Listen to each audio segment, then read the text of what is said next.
বারুইপুরে নাবালিকার দেহ উদ্ধারের ঘটনায় গতকালই উত্তেজনা ছড়িয়েছিল এলাকায়। আপনারা দেখেছেন ইতিমধ্যেই গ্রেফতারি সংখ্যা বেড়েছে, আটকও করা হয়েছে 3 জনকে। আর এই ঘটনায় এলাকায় কিন্তু বিএনএস এর 163 ধারা জারি রয়েছে, নজরদারিতে কড়াকড়ি করা হয়েছে।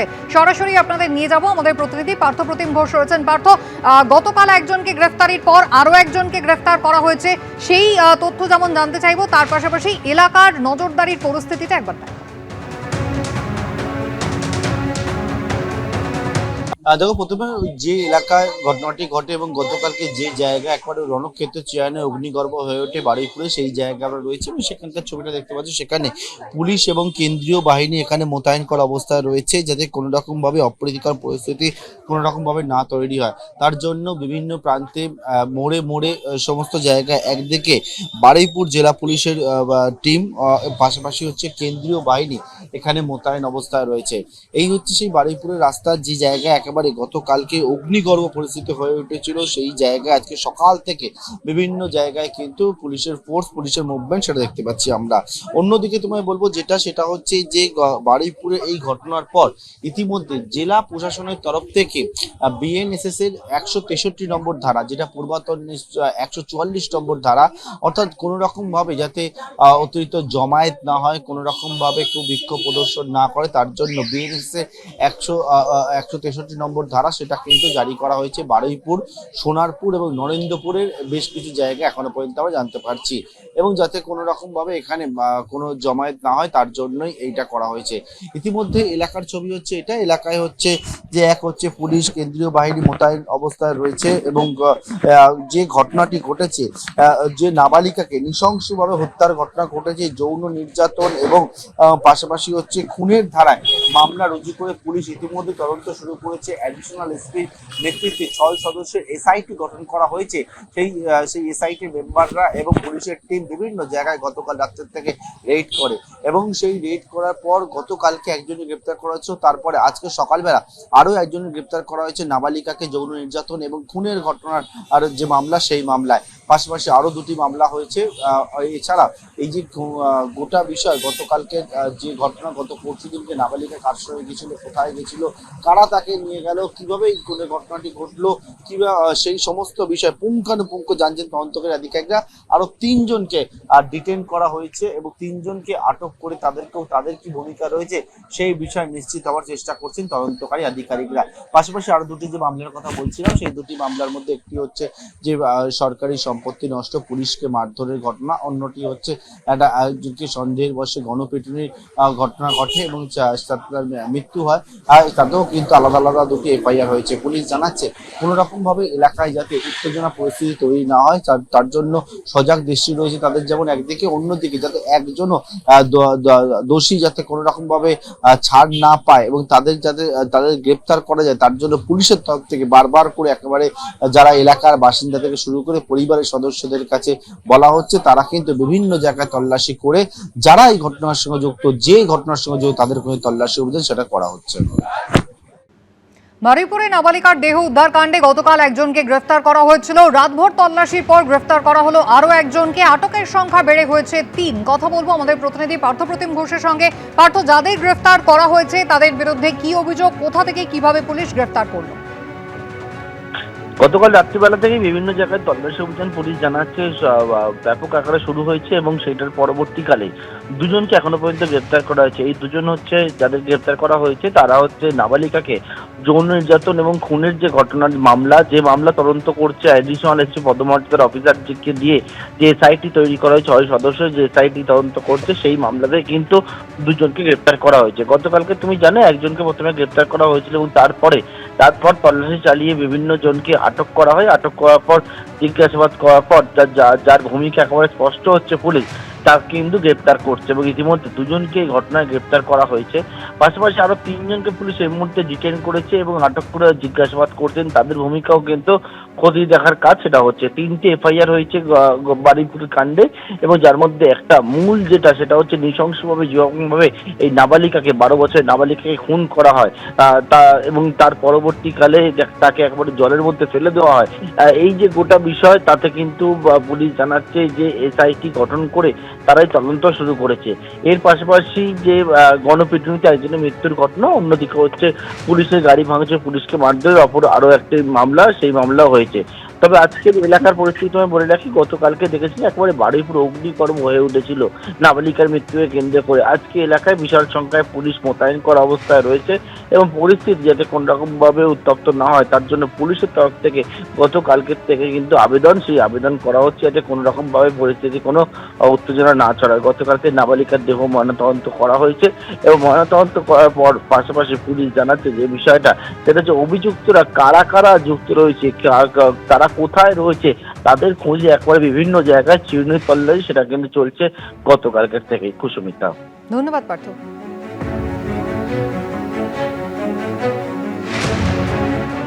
এদিকে মমতা বন্দ্যোপাধ্যায় অভিষেক বন্দ্যোপাধ্যায়ের বাড়ির সামনে বাড়তি পুলিশ মোতায়েন করা নিয়ে ক্ষোভ প্রকাশ করেছে কালীঘাট তৃণমূল এবং একই সঙ্গে ক্ষুব্ধ প্রাক্তন মুখ্যমন্ত্রী মমতা বন্দ্যোপাধ্যায়ও।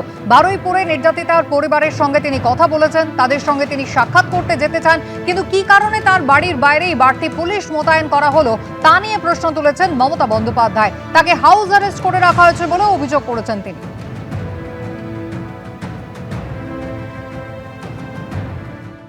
আজকেও বারুইপুরে যে ঘটনা এক মারাত্মক রূপ নিয়েছে, কারণ মানুষ সহ্য করতে করতে মানুষের ধৈর্যের বাঁধ ভেঙে গেছে। আর আমি কোনোদিন জীবনে কোনো দাঙ্গা হাঙ্গামা করার পছন্দ করি না এবং করিনি। আমি ভেবেছিলাম আমি তাদের পরিবারে একাই যাব এবং গিয়ে তাদের শোকসন্তপ্ত পরিবারের সাথে একটু দেখা করবো, তাদের কথা শুনে আসবো।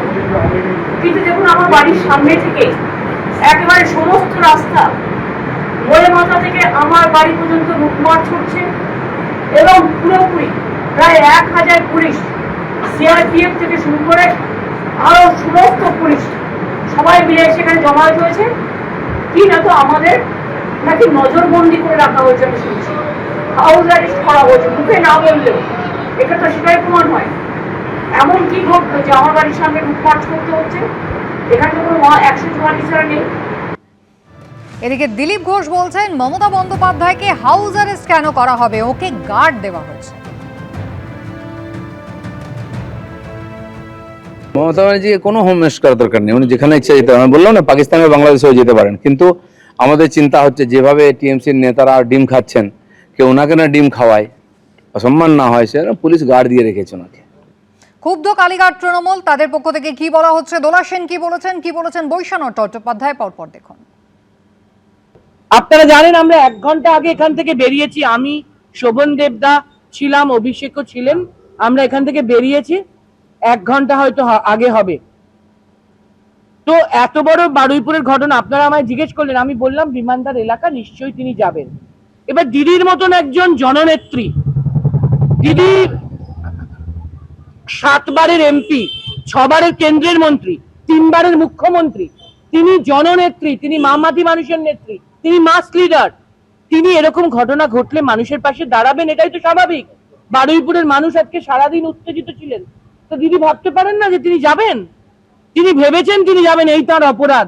আপনারা গিয়ে দেখুন তো হরিশ্বর সিটের মুখে, মনে হচ্ছে এমার্জেন্সি, জরুরি অবস্থা। প্রশাসন এরকম ভয় পেয়ে যায় আর এরকম একটা পরিস্থিতি তৈরি করে। আচ্ছা, এইভাবে কি মমতা ব্যানার্জির মতন একজন নেত্রীকে রুখে রাখা যায়? ওরা কি ভাবেন? ওরা এইভাবে নজরবন্দি করে বা quote and quote house arrest করে মমতা ব্যানার্জিকে রুখে রাখতে পারবে? হঠাৎ করে পুলিশ এখানে পাঠিয়ে, চারিদিক থেকে পুলিশ পাঠিয়ে দেওয়া হয়েছে।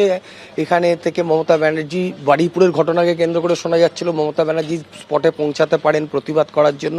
এবার যদি তাকে বাড়ি থেকেই না বেরোতে দেওয়া হয় বিরোধী দলের নেত্রীকে, এটা তো গণতন্ত্রে কখনো কাম্য নয়। চারিদিকে পুলিশ দেওয়া হয়েছে, বলরাম বসু ঘাট থেকে, হরিশ চ্যাটার্জি থেকে, কালীঘাট রোড থেকে, চারিদিক থেকে পুলিশ দিয়ে ঘেরা রয়েছে যে মমতা ব্যানার্জি যাতে বাড়িতে ঘরবন্দি হয়ে থাকে, তিনি যেন প্রতিবাদ করতে না পারেন।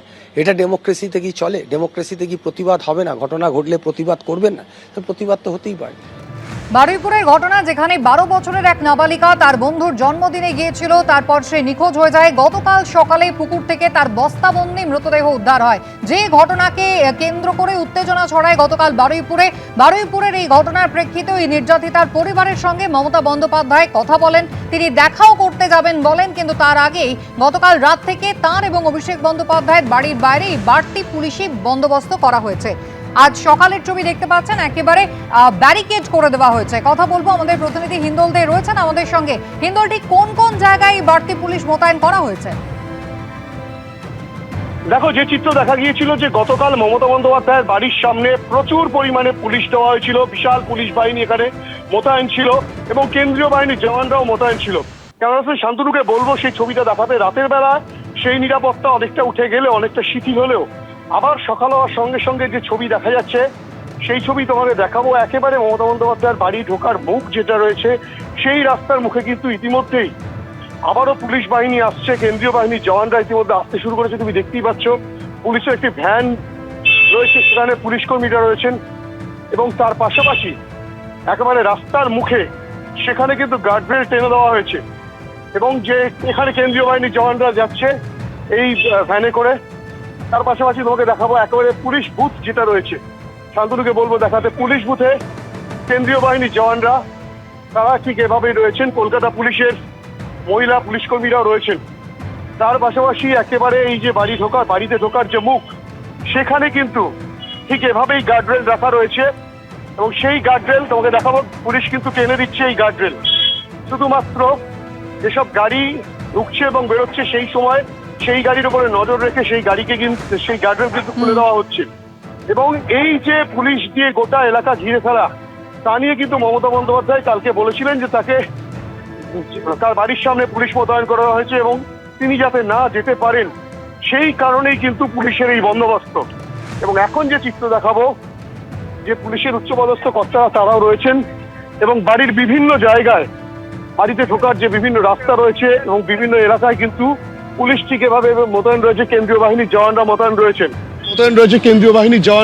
রয়েছেন এবং উত্তর কিন্তু পুলিশের সংখ্যা, কেন্দ্রীয় বাহিনীর সংখ্যা কিন্তু বাড়তে শুরু করেছে। কালীঘাট থানার পুলিশ রয়েছে এবং অন্যান্য বিভিন্ন থানার পুলিশও কিন্তু এখানে রয়েছে। গোটা পরিস্থিতিতে কি দাঁড়ায়, পুলিশ কতটা আঁটোসাঁটো বন্দোবস্ত করে সেটাই এখন দেখার। কালকে রাত্রে নিরাপত্তা খানিকটা শিথিল হয়, অর্থাৎ কিনা এখানে পুলিশ, কেন্দ্রীয় বাহিনীর জওয়ান তারা সরে গিয়েছিলেন, কিন্তু আজ সকাল থেকে কিন্তু সেই চিত্রটা আবার বদল হতে শুরু করেছে। ধীরে ধীরে কিন্তু পুলিশের সংখ্যা এবং কেন্দ্রীয় বাহিনীর সংখ্যা কিন্তু মমতা বন্দ্যোপাধ্যায়ের বাড়ির সামনে বাড়ানো হচ্ছে, সেই চিত্রই ধরা পড়ছে। হিন্দল, ধন্যবাদ।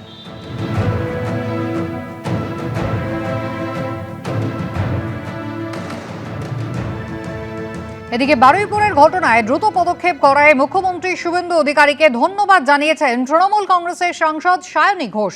মুখ্যমন্ত্রী শুভেন্দু অধিকারীর সঙ্গে কথা তৃণমূলের বিক্ষুব্ধ সাংসদ সায়নীর। বারুইপুরের ঘটনার তীব্র নিন্দা করেই মুখ্যমন্ত্রী শুভেন্দু অধিকারীর সঙ্গে কথা বলেছি। মুখ্যমন্ত্রী আশ্বস্ত করেছেন তিনি নিজের পরিস্থিতি মনিটরিং করেছেন। গ্রেফতার হয়েছে, এসআইটি গঠিত হয়েছে, মুখ্যমন্ত্রী পরিবারের সঙ্গে যোগাযোগ রাখছেন। আশ্বস্ত করেছেন অপরাধীদের কাউকে ছাড়া হবে না, দ্রুত ন্যায় বিচার হবে। দ্রুত ও প্রয়োজনীয় পদক্ষেপ করায় মুখ্যমন্ত্রী শুভেন্দু অধিকারীকে ধন্যবাদ সোশ্যাল মিডিয়ায় পোস্ট করেছেন যাদবপুর কেন্দ্রের তৃণমূল সাংসদ সায়নী ঘোষ।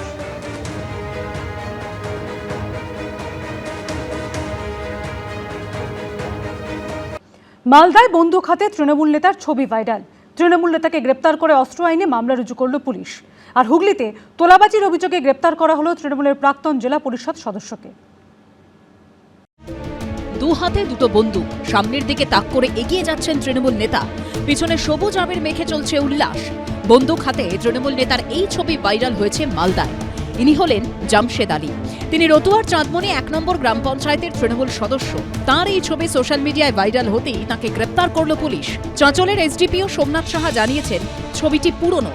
অভিযুক্তের বিরুদ্ধে অস্ত্র আইনে রুজু হয়েছে মামলা। বেআইনি কাজকে করলে তো পুলিশ তার বিরুদ্ধে ব্যবস্থা গ্রহণ করবে। এদিকে বন্দুক হাতে ছবি ভাইরাল হয়েছে মালদারি এক তৃণমূল ছাত্র পরিষদ নেতার। সোশ্যাল মিডিয়ায় ছবি ভাইরাল হতেই শেখ রিয়াজুলের বিরুদ্ধে অস্ত্র আইনে মামলা রুজু হয়েছে। শেখ রিয়াজুল মালদার শামসি কলেজের তৃণমূল ছাত্র পরিষদের ইউনিট প্রেসিডেন্ট। শুধু এদের অ্যারেস্ট করলে চলবে না, এই অস্ত্র যাদের হাতে আছে তাদের পেছনে কারা রয়েছে তাদেরকে শনাক্ত করতে হবে।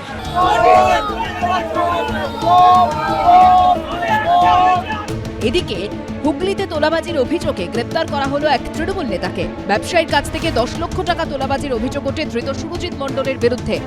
তিনি তৃণমূলের হুগলি জেলার সংখ্যালঘু সেলের সভাপতি এবং জেলা পরিষদের প্রাক্তন সদস্য। তাঁর স্ত্রী অনিন্দিতা মণ্ডল হুগলি জেলা পরিষদের সদস্য। হেড দিয়ে আমাকে 10 লক্ষ টাকা চাওয়া হয়েছিল, তো আমি সেই 10 লক্ষ টাকা দিতে বাধ্য হই। যে আমি 10 লক্ষ টাকা যে দিয়েছি তার কিছু প্রমাণ আমার কাছে আছে। আমি ফোনপেতে ওনাকে কিছু টাকা দিয়েছি, কিছু টাকা উনি আমার থেকে ক্যাশ নিয়েছেন, কিছু টাকা আবার চেকের মাধ্যম দিয়ে নিয়েছেন। পুলিশ সূত্রে খবর, তোলাবাজি ছাড়াও এই তৃণমূল নেতার বিরুদ্ধে একাধিক অভিযোগ রয়েছে। সোমক লাহিড়ী ও সৌরভ বন্দ্যোপাধ্যায়ের রিপোর্ট, এবিপি আনন্দ। এবিপি আনন্দ, এগিয়ে থাকে, এগিয়ে রাখে।